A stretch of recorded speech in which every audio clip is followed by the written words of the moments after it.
Hey guys, good evening. So आज के इस वर्कशॉप में I'll be talking about what happened in the conference call with the management of Mass Financials.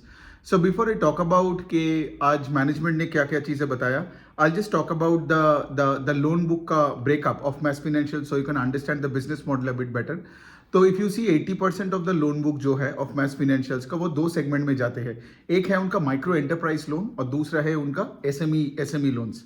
Micro enterprise loans होते हैं जिनका से for example the ticket size कुछ 3 लाख के आसपास का होते हैं और ये जैसे छोटे छोटे दुकानदारों को लोन्स देते हैं, छोटे छोटे कैटल ट्रेडर्स को लोन्स देते हैं in the unorganised and in the semi organise space में आप पकड़ लो।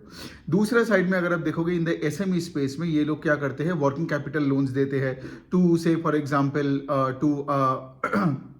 टू एन इवॉल्विंग कंपनी और ये कुछ 2, 3, 4, 5 करोड़ का भी टिकट साइज का लोन्स देते हैं। तो अगर आप देखोगे micro enterprise loans and the SME loans ये कुछ 80% of the book of MAS financials का है, ठीक है। बाकी जो उनका जो डिविजन है वो एक है उनका एक 2 व्हीलर का और एक कमर्शियल व्हीकल का एक डिवीजन जो रिसेंट डिवीजन है इन अ वे के लाइक वो डिवीजन उतना बड़ा नहीं है। कमर्शियल व्हीकल में तो उन्होंने रिसेंटली कुछ दिन पहले ही एंटर मारा।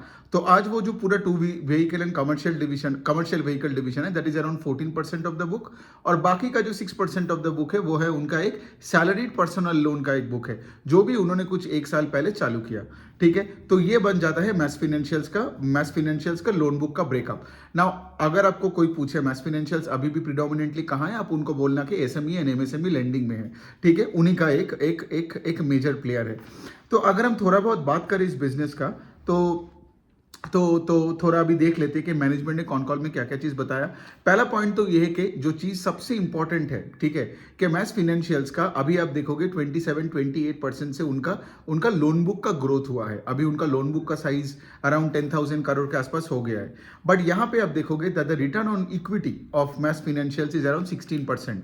तो सोचिए ना, अगर आपका शेयर होल्डर का इक्विटी बेस में आप 15-16% का के आसपास रिटर्न देते हो, but then as a result of which आप तो अपने लोन बुक को सस्टेनेबली 25-30% से तो ग्रो नहीं कर पाओगे ना, unless and until you raise capital.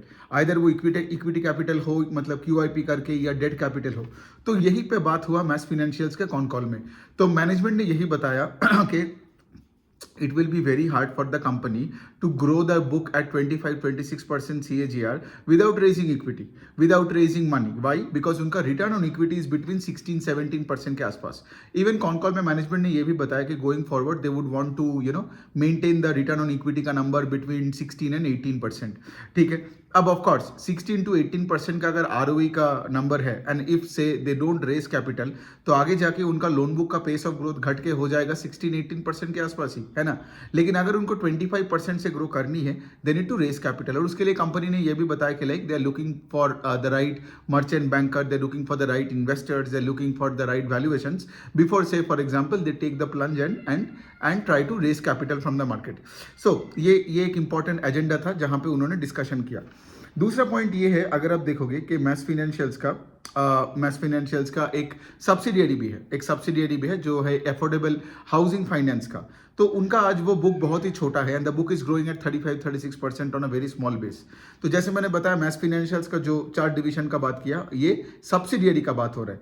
Going forward company क्या कोशिश करेगा for the next 3 to 4 years में, कंपनी ये बता रहा है कि they would want to increase that housing finance का book to between 10-20% of the entire book of MAS financials.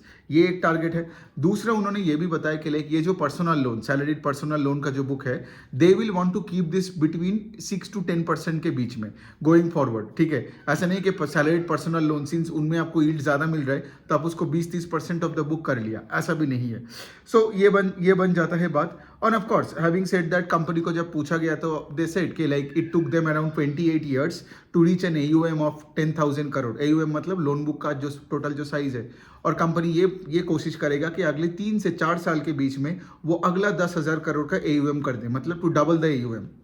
अब सोचिए, अगर आप 3 साल में AUM डबल करोगे तो 25% CAGR से AUM बढ़ेगा और अगर 4 साल से AUM को डबल करोगे तो 18-20% से अपना AUM को बढ़ेगा। लेकिन हैविंग सेड दैट, अगर उनको 3 से 4 साल में, जैसे मैंने बताया 3 से 4 साल में अगर उनको AUM को डबल करनी है तो दैट मीन्स उनको कैपिटल रेस करना ही पड़ेगा। सो ये बन गया है बात। अब अगर पूछोगे तो और इससे छोड़ के एक और इनसाइट ये है कि going forward they would want to also enter into the used car वाला सेगमेंट। यूज्ड कार में अब देख रहे हो कि लाइक दूसरे फाइनेंशियल्स भी इसमें बहुत बुलिश है, मतलब सेकेंड हैंड गाड़ियों में उसमें उस पर लेंड करना। तो यहाँ पे क्या होता है ना, यील्ड ज़्यादा मिलता है। सो जैसे आज मैस का भी वो कमर्शियल व्हीकल सेगमेंट का ही में ही एक छोटा सा पोर्शन वो है। It is in such a big portion कि उसको अलग से करके दिखाए।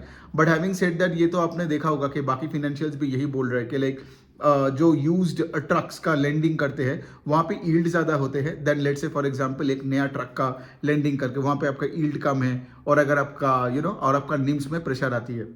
तो ये बन गया है बात। There is nothing else that I think I missed. मोरलेस एक और बात है, मैस फाइनेंशियल्स का अगर आप देखोगे कुछ 180 के पास आसपास ब्रांचेस है और मैनेजमेंट ने ये बताया कि अगले 2 साल में they would want to take the number of branches to 300 to 360 के बीच में, मतलब they can double the branches, near about double the branches in the next 2 years के आसपास। तो ये अच्छी बात है, राइट। तो अगर कंपनी कैपिटल रेस कर पाया, अगर कंपनी ने अपने ब्रांचेस को डबल किया, एंड वैसे भी the company is now moving to newer geographies. आपने देखे होंगे गुजरात में मैस फाइनेंशियल्स बहुत अच्छे से स्केल अप कर रहा है अपने बिजनेस को। They still have a lot more of districts and states to cover. तो कंपनी अच्छी है। जो मुझे पर्सनली एक चीज जो मुझे लगता है कि उनको अच्छी करनी चाहिए और वो है कि अपना अपना ROE का नंबर को 20% के ऊपर लेके जाना चाहिए, because there are other NBFCs which are growing the AUM at about the rate at which MAS financials is growing, और उनका ROE का नंबर भी 25-26% है। जैसे हमने क्रेडिट एक्सिस ग्रामीण का देखा, उनका लोन बुक ग्रो कर रहा है 25% से और ROE भी 25% है। इसीलिए क्रेडिट एक्सिस ग्रामीण को पैसा उठाने की जरूरत नहीं है। लेकिन मैस फाइनेंशियल्स का ROE 16-17% है और लोन बुक का ग्रोथ है 25%। तो अगर उनको 25% से ग्रो करनी है going forward, then they need to raise capital and dilute equity. तो यही वाला बात है और बाकी तो कुछ प्रॉब्लम है नहीं। एसेट क्वालिटी का भी अगर मैं थोड़ा बहुत बात कर लूँ तो gross NPA number is only 2.2%। Last quarter में इट वॉज 2.1%। तो सिक्वेंशियली भी अच्छा है, YOY भी अच्छा है। एसेट क्वालिटी लेके, कलेक्शंस लेके कोई प्रॉब्लम नहीं है।